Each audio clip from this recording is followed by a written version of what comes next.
Hello students, welcome back to my channel. Today we are going to study the function of nucleus. इससे पहले हम लोग ने structure पढ़ ही लिया है एंड मैं आपको बता दूँ we are studying unit 3 nucleus and chromatin structure of BSc first semester zoology. ठीक है, तो हम लोग ने ये पार्ट पढ़ लिया है. If you have not seen that video just go back and see that first. उसके बाद अब फंक्शंस के बारे में पढ़ना. तो अच्छा, मैंने यहाँ पे स्ट्रक्चर बताया था आपको कि ये न्यूक्लियस का स्ट्रक्चर होता है. ठीक है, जैसे कि सपोज मैं 2D स्ट्रक्चर अगर बनाऊँ, सो दिस इज़ न्यूक्लियस. ठीक है, मैंने आपको बोला था कि न्यूक्लियस के न्यूक्लियर पोर में, और मैंने यहाँ पे एंडोप्लाज्मिक रेटिकुलम आप देख रहे हो. तो ये एंडोप्लाज्मिक रेटिकुलम क्या होती है? ये कंटिन्यूअस होती है, मतलब न्यूक्लियर पोर से ही आगे ये कंटिन्यू हो जाती है. यहाँ पे आप देखोगे रफ एंडोप्लाज्मिक रेटिकुलम, ये आपके endoplasmic reticulum and this is nucleus.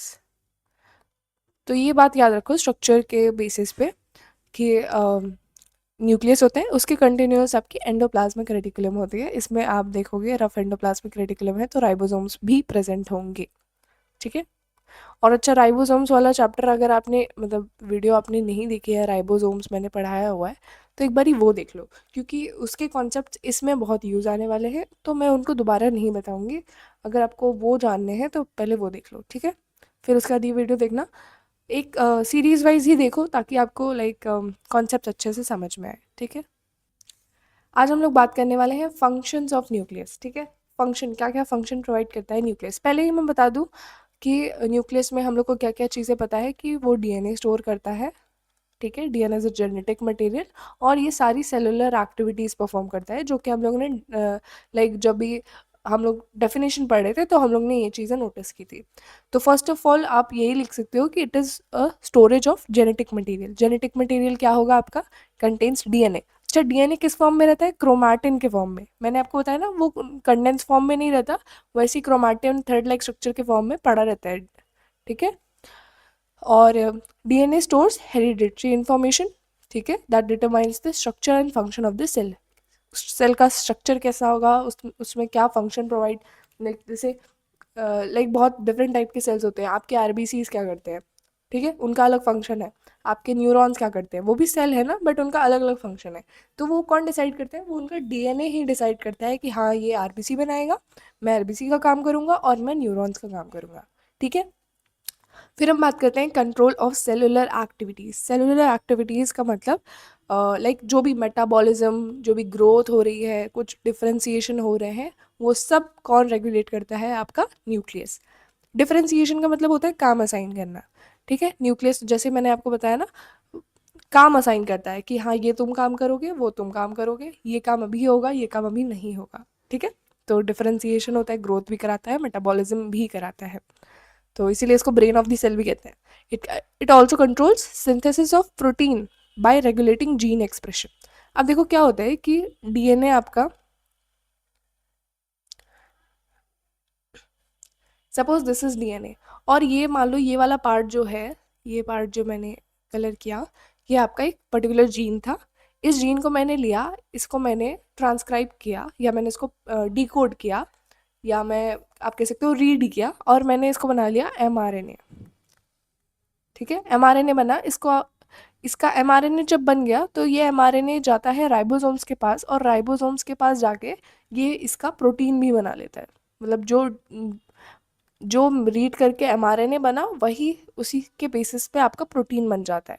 तो this is called gene expression. मतलब जीन को पढ़ना, उसको फिर एक्सप्रेस करना. एक्सप्रेस कैसे करो? तो प्रोटीन बनेगा, तो ही वो एक्सप्रेशन होता है. तो gene expression is done by nucleus.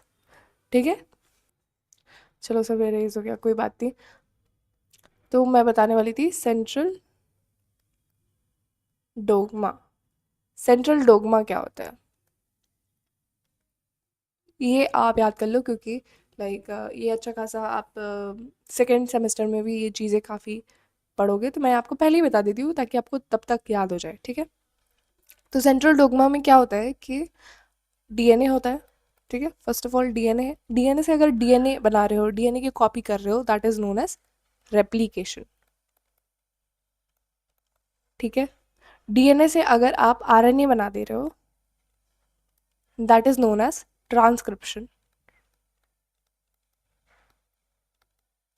RNA से अगर प्रोटीन बन जा रहा है, this is known as translation. Translation, RNA से प्रोटीन बन जाएगा तो उस प्रोसेस को आप कहोगे translation. Try to make it in a single line, ठीक है, मैंने यहाँ पे जगह नहीं थी तो बना दिया। तो ये लाइक सेंट्रल डोगमा आप याद रखो, पढ़ते रहो, धीरे धीरे याद हो जाएगा, कोई बात नहीं है उस पर। ठीक है, साइट ऑफ ट्रांसक्रिप्शन। अब ट्रांसक्रिप्शन क्या होता है मैंने ये बताया ना, ये देखो ये ट्रांसक्रिप्शन होता है, डीएनए से आरएनए बनना, तो nucleus is the site of transcription. DNA is transcribed into messenger RNA. ठीक है, आरएनए कितने टाइप के होते हैं? आरएनए होते हैं, एमआरएनए होता है, टी और आर। ठीक है, पूरा चीज़ नहीं लिख रही हूँ। आरएनए आपके न्यूक्लियोलस के साइड जाता है। अगर आपने राइबोसोम्स वाली वीडियो नहीं देखी है तो वो देख लो, ठीक है। टीआरएनए आपका हेल्प करता है राइबोसोम्स के साथ कलेक्टिवली, लाइक जब प्रोटीन बनना होता है तो यही अमाइनो एसिड लेके आता है, ठीक है। और एमआरएनए तो आपका लाइक रीड करता है, उसके बाद जो एमआरए मैसेंजर आरएनए बनता है वो भी राइबोसोम्स के पास जाता है और वो लोग कलेक्टिवली वर्क करते हैं टू सिंथेसाइज प्रोटीन। ठीक है, mRNA then moves to cytoplasm for protein synthesis। बना कहाँ पे mRNA? डीएनए, मतलब सॉरी न्यूक्लियस के अंदर, क्योंकि डीएनए तो वही है, डीएनए से आपका बना mRNA। ये जो mRNA है ये बाहर मूव करेगा साइटोप्लाज्म में, क्योंकि राइबोसोम्स कहाँ पे होते हैं? वो तो साइटोप्लाज्म में ही होते हैं। दो तरीके के राइबोसोम्स हो सकते हैं, एक होते हैं बाउंड और एक होते हैं फ्री। फ्री राइबोसोम्स आपको साइटोप्लाज्म में मिल जाएंगे, बाउंड राइबोसोम्स आपको पता है कि एंडोप्लाज्मिक रेटिकुलम में ही मिल जाते हैं। अब देखो एंडोप्लाज्मिक रेटिकुलम भी कंटिन्यूअस होती है न्यूक्लियस के,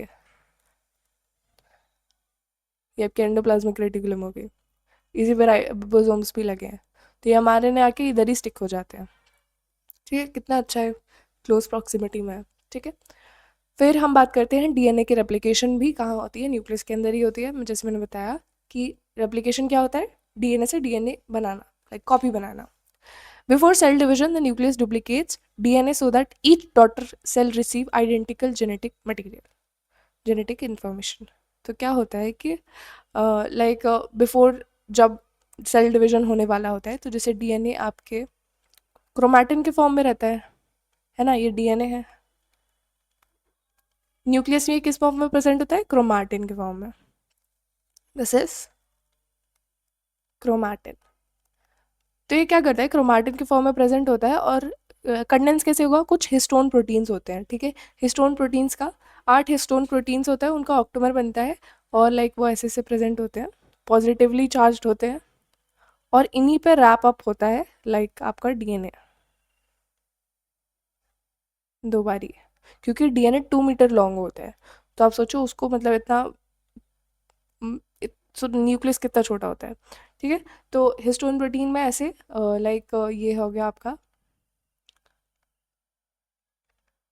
हिस्टोन प्रोटीन, ये पॉजिटिवली चार्ज होता है और जो आपका डीएनए होता है ना वो नेगेटिवली चार्ज होता है, तो पॉजिटिव नेगेटिव अट्रैक्ट्स और ये लोग ऐसे साथ में कंडेंस होना स्टार्ट कर देते हैं और कंडेंस होते होते ये ऐसा एक कुछ स्ट्रक्चर बना लेते हैं विच इज़ नोन एज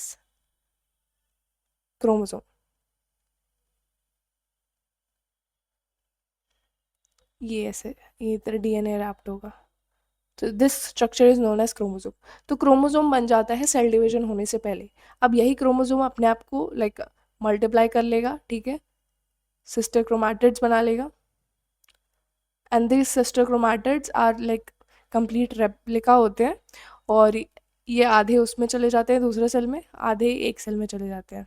ठीक है, मैं माइटोसिस मियोसिस नहीं पढ़ा रही हूँ अभी, तो मैं नहीं बताऊंगी कैसे डिवीजन होता है, but if you have studied that आपको सब कुछ क्लियरली समझ में आ रहा होगा। ठीक है, तो before cell division the nucleus duplicates DNA, पहले डुप्लीकेट करेगा, फिर ईच जैसे अब जो भी दो सेल्स बनेंगे एक पेरेंट सेल से, उसमें सेम अमाउंट ऑफ जो डीएनए होगा वो चला जाएगा, क्रोमोसोम के फॉर्म में जाएगा, उसके बाद वो फिर खुल जाता है, वो क्रोमैटिड बना लेता है। ठीक है, समझ गए?